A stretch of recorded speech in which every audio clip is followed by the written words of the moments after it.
দেবাশিস দা, কালকে ISL final, press conference সবে শেষ হলো, এরপর ট্রেনিং, অনেক কাজ রয়েছে, কিন্তু তোমাকে দেখছি কেমন একটা কি ভাবছো তখন থেকে, না কিছুটা না না চলছে তোমার মনের আমার ভেতর? আমার না মাথায় একটা জিনিস ভাবছি আমি সকাল থেকেই, যখন থেকে আমি ক্যাপ্টেন্স ফটোশুটে এসেছিলাম না, আচ্ছা কোচ আর ক্যাপ্টেনের, আচ্ছা। তারপর থেকেই মনের মধ্যে একটা কি একটা চলছে, মানে সারাক্ষণ ভেবে যাচ্ছি, মানে একটা স্টোরি নিয়েই ভাবছি আর কি কি। চলছে তোমার মনের মধ্যে? যা এরপর তুমি কিন্তু বলো ট্রেনিং তো, অনেক কিছু রয়েছে। তোমাকেই জিজ্ঞেস করি, তোমার মনে পড়ে 2001-এ ইন্ডিয়া অস্ট্রেলিয়া টেস্ট সিরিজটা যেটা ঘরের মাঠে হয়েছিল, সৌরভ গাঙ্গুলি যেটা ক্যাপ্টেন যেটা ছিল? ইন্ডিয়া মুম্বাইতে হেরে এসেছিল, তারপর এক্স্যাক্টলি, একবারে ইডেনে ইডেনের যে সেই ঐতিহাসিক 2001-এ জয়, লক্ষ্মণ আর রাহুল দ্রাবিড়ের সেই সেটার পার্টনারশিপ সাথে কি মানে কানেকশন? আছে। আছে, একটু মাথা ঘামাও, একটু বলো। মানে সিরিজটা তো জিতেছিল, এটা সবাই জানে, আমার কিন্তু এখন যেটা আরেকটা মাথায় ঘটনা আসছে কিন্তু, রাহুল দ্রাবিড় লক্ষ্মণের সে ঐতিহাসিক পার্টনারশিপ। আর কি, দেখো তখন আরেকটা আমি 2001-এ জন্মেছি, তখন আমি টেস্ট ম্যাচটা দেখার সৌভাগ্য আমার হয়নি, পরে পড়েছে। আরেকটা কিছু কিন্তু আছে? আরেকটা ঘটনা যেটা কিন্তু সবার মনে আছে, বলো তো কি? আচ্ছা, সেটাই কি যে অস্ট্রেলিয়ান ক্যাপ্টেনকে টসে ওয়েট করে রেখেছিল এক্স্যাক্টলি, আমাদের ক্যাপ্টেন সৌরভ ওটার গাঙ্গুলি? কথাই আমার আচ্ছা বারবার ঘুরে যাচ্ছে, যে ভারত অধিনায়ক সৌরভ গঙ্গোপাধ্যায় আচ্ছা অস্ট্রেলিয়ান ক্যাপ্টেন স্টিভ ওয়াকে কিন্তু টসের জন্য দাঁড় করিয়ে রেখেছিলেন। সেটার সাথে আজকের ফটোশুটের সম্পর্ক? আসছি আসছি, আগে আমি বলতে দাও, মানে আছে। সেটা সেই ঘটনাটা একটু দর্শক বন্ধুদের একটু বলে দিই, যে আপনারা সবাই জানেন, এটা এটা নতুন নতুন করে বলার নেই। ঠিক আছে। অবশ্যই যেটা সৌরভের যেটা দেরি হওয়ার কারণ ছিল, যে তিনি নাকি ব্লেজারটা ড্রেসিং রুমে ভুল করে ফেলে রেখে এসেছিলেন, এবং তাই জন্যই দেরি হয়েছিল। আচ্ছা, এবারে তুমি যদি জিজ্ঞেস করো যে ওটার সঙ্গে এটার কি প্রসঙ্গ, কি প্রসঙ্গ? প্রসঙ্গটা এটাই, আজকে ক্যাপ্টেন্স ফটোশুট কখন ছিল? ক্যাপ্টেন আর কোচের ফটোশুট 9:30। আইএসএল এর অফিসিয়াল টাইমে কি ছিল? 9:30। 9:30। সমস্ত ফটোগ্রাফাররা এসে হাজির ছিল, আমিও ছিলাম তাদের মধ্যে। দুই দলের ক্যাপ্টেনরা কিন্তু আসার কথা।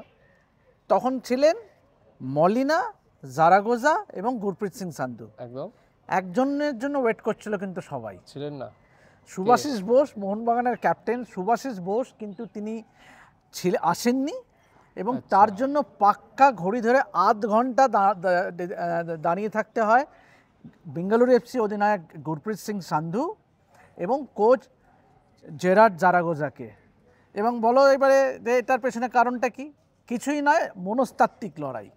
ওকে ওকে, সো একটা মেন্টাল প্রেশার নাকি এখন থেকেই একদম ফেলতে, একদম, ফাইনাল আগের দিন থেকে মেন্টাল গেম অলরেডি দেখো। তুমি তুমি তুমি তুমি আমাকে বলছিলে যে একটা মোহনবাগানের একটা টুকটাক খালিদ জামিল যখন জামশেদপুর ম্যাচটা যখন, ওটা যদি একটু বলো। জামশেদপুর ম্যাচে খালিদ জামিল প্রেস কনফারেন্সের আধা ঘন্টা আগে কিন্তু সল্টলেক স্টেডিয়ামে চলে আসেন, যেটা তিনি প্রত্যেকবারই করেন যখন যে কোনো স্টেডিয়ামে ম্যাচ খেলতে যায়। আগের দিন তিনি একবার মাঠে প্রবেশ করার চেষ্টা করে, সল্টলেক স্টেডিয়ামেও সেটাই করার চেষ্টা করেছিল। সেমিফাইনালের দ্বিতীয় লেগের আগে খালিদ জামিল আধ ঘন্টা আগে চলে এসেছিলেন, বাট মাঠটা যেহেতু সেদিন আইএসএলের দায়িত্বে নয়, মোহনবাগানের নিজস্ব হোম ভেন্যু ছিল, মোহনবাগানের নিজের দায়িত্বে ছিল, সুতরাং মোহনবাগান অফিসিয়ালরা কিন্তু খালিদ জামিলকে ঢুকতে দেননি। একেবারে হোম অ্যাডভান্টেজ একবারে নিজেদের কিন্তু কাজে লাগিয়েছে মোহনবাগান। তার মানে বুঝতে পারছো যে টুকটাক করা কিন্তু চলবে না মোহনবাগানের একদম এগেইনস্টে, নয়। এবং সেই সঙ্গে মনস্তাত্ত্বিক লড়াইটাও কিন্তু চালিয়ে যাচ্ছে মোহনবাগান। এবং কে লিড করছে? Leading from the front captain courageous Subhasish Bose. মাঠে তো খেলে দেখাচ্ছেনই, নেতৃত্ব দিচ্ছেন সামনে থেকে, 6টা গোল, লেফট ব্যাক হয়েও কিন্তু যেভাবে নেতৃত্ব দিচ্ছেন, গোল করছেন, ডিফেন্স আগলাচ্ছেন, কিন্তু মাঠের বাইরের লড়াইটাও কিন্তু জিতছেন মোহনবাগান অধিনায়ক। কি বলবে, মানছো তো? একদমই তাই, আমি এক কথায় আমি মানছি, তার কারণ আমরা আগের দিনই যেটা দেখেছি, খালিদ জামিলকে মাঠে প্রবেশ করতে দেয়নি। আমার কোথাও গিয়ে যেন মনে হয় অবভিয়াসলি মোহনবাগানের যখন এটা হোম ভেন্যু, তাদের সমস্ত রকম হোম অ্যাডভান্টেজ যদি কাজে লাগানো যায়, তারা কেন অবশ্যই লাগাবে না? তাদের ঘরের মাঠ, যাদেরই ঘরের হোম কন্ডিশনে খেলা, আমরা আইপিএল এখন দেখছি হোম কন্ডিশনে প্রচুর টকিং পয়েন্ট হচ্ছে। I think obviously any team should make the most of their home condition. আমি মোহনবাগানের সাথে আই থিঙ্ক একমত। বাট তুমি আজকে সুভাশিস বোস নিয়ে যেটা বললে, এত মানে অসাধারণ কিন্তু একটা যুক্তি। তবে দর্শকদের জানিয়ে রাখি যে আসল কারণটা কি সুভাশিস বোসের দেরি হওয়ার পেছনে। অবশ্যই আপনারা সবাই জানেন যে যুবভারতীর সামনে হায়াতে কিন্তু মলিনা থাকে, এবং বাকি যারা মোহনবাগানের বিদেশি প্লেয়াররা। বেঙ্গালুরু এফসি উঠেছে বাইপাসের ধারে যে 5 তারা হোটেল JW ম্যারিয়েটে, সুতরাং ম্যারিয়েট থেকে যুবভারতী আসতে বেশিক্ষণ, খুব জোর কত লাগতে পারে, 5 মিনিট 7 মিনিট, কিন্তু সুভাশিস বোস কিন্তু বাড়ি থেকে এসেছেন, তাই জন্যই তার একটু দেরি হয়েছে। এবং ওই দেরি হওয়ার জন্যই কিন্তু যে ক্যাপ্টেন্স ফটোশ্যুট যেটা হওয়ার কথা ছিল সেটা একটু বিলম্বিত হয়, অর্থাৎ অফিসিয়াল যে টাইমটা দেওয়া ছিল আইএসএলের তরফ থেকে 9:30, সেটা না হয় সেটা 10টায় শুরু করতে হয়। তবে তারপরে কিন্তু গুরপ্রীত এবং শুভাশিস কিন্তু নিজেদের মধ্যে পোজও দেন, আইএসএল ট্রফি নিয়ে মজাও করেন, এবং একটা জায়গায় শোনাও যায় রাহুল, যে যখন শুভাশিস যখন দেরি করে এলো তখন স্প্যানিশ কোচ, যে বেঙ্গালুরু এফসি স্প্যানিশ কোচ বললো আমরা কিন্তু 1 গোল দিয়ে রেখেছি, 1 গোল দিয়ে রেখেছি। সুতরাং দেখো দুটো দলের মধ্যেই কিন্তু মনস্তাত্ত্বিক একটা লড়াই কিন্তু মাঠের বাইরে শুরু হয়ে গেছে একদম। বাট জেরার্ড জারাগোজাকে নিয়ে একটা কথা বলতে হয়, তিনি কিন্তু বেশ মোটিভেটেড এই ফাইনালটা খেলার জন্য, কারণ আজকে প্রেস কনফারেন্স তিনি একটা বেশ ইন্টারেস্টিং তথ্য দিলেন, সেটা হচ্ছে আগের বার তিনি কোচ ছিলেন ব্যাঙ্গালোর, কিন্তু ব্যাঙ্গালোর শেষ করেছিল হচ্ছে 10ম স্থানে, এই মোহনবাগানের কাছে কিন্তু 0-4 হেরে।